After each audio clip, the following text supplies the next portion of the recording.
প্রিয় দর্শক ভাইরা, আজকে চলে আসলাম সেই হাতদার বিলে। আমার সাথে দেখতেই থাকুন আমাদের হাতদার বিলে কি কি আছে, কেন এত মানুষ যায়, সবকিছুই দেখাবো, আমার সাথেই থাকুন। এই যে আমি নামছি এখন হাতদার একটি ঘর সিঁড়ি দিয়ে।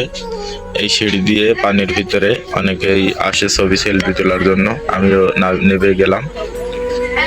এই যে দেখছি এই চারিদিকে শুধু পানি আর পানি, চারিদিকে ঘুরে দেখাচ্ছি, আপনারা দেখতে থাকুন। বাইরে অনেক মানুষ, মানুষের কোনো অভাব নেই।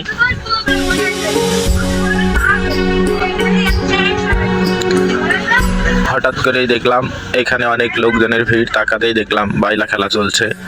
মানুষ 10 টাকা দিয়ে 3টে বাইলা, 20 টাকায় 6টা বাইলা নিয়ে খেলা করছে। এই যে চারিপাশে শুধু মানুষ খেলা করছে আর দেখছে। ওখান থেকে চলে গেলাম, এখানে একটি কফি হাউস আছে, সব সময় চলে, সব সময় এই কফি হাউসটা চালু থাকে। এই কফি হাউসের এখান থেকে সিগারেট, পান, বিড়ি সবকিছুই পাওয়া যায়।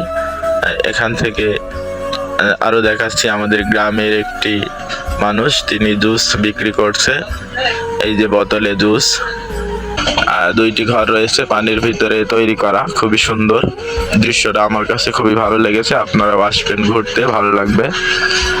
ভিতরে ছোট ভাইরা চা খাচ্ছে, কফি সিগারেট খাচ্ছে, আমরা গেলাম সেখানে। এই যে ঘর, খুবই সুন্দর একটি ঘর আছে, আপনাদের দেখতে থাকুন।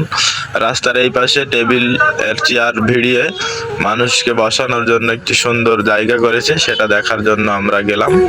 ওদেরকে দেখাচ্ছি, দেখেন খুবই সুন্দর জায়গা। অনেক হাজার হাজার মানুষ আজকে ঈদের পরের দিন গিয়েছে বেড়াতে।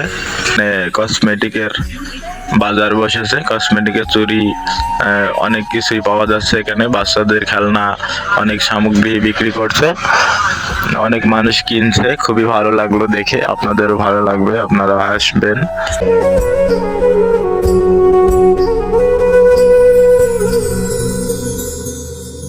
প্রিয় দর্শক ভাইরা, সব মিলিয়ে এইটুক ভিডিও কেমন হলো অবশ্যই কমেন্ট বক্সে জানাবেন। সবাইকে ধন্যবাদ।